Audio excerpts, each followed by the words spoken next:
দেখো কতটা ইজি। আমরা ভয় পাই, অনেক সময় ভাবি যে কেটে যাবে, অনেক সময় ভাবি যে বাবা করলে কি হবে।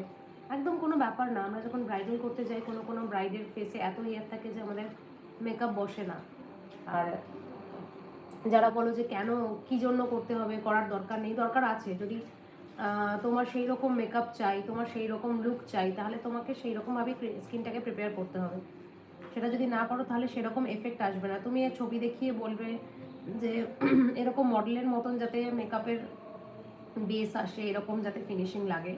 তো শুধু ফিনিশিংটা দেখলে হবে না, ফিনিশিংটা পাওয়ার জন্য কি কি করছে, কি কি করে স্কিনটাকে প্রিপেয়ার করছে, not only product, not only technician, কিন্তু তোমার যার স্কিনে হচ্ছে তার স্কিনটা অনেক ম্যাটার করে। তার স্কিনটাও সেই রকম ফিনিশিং দেওয়ার যোগ্য কিনা সেটাও কিন্তু দেখতে হয়। তো দেখো এখানে আমার ডান, একদম কোনো চাপ নেই, কি সুন্দর করে হয়ে গেল। তোমরা যারা যারা মনে করছো করবে তারা ডেফিনেটলি করতে পারো।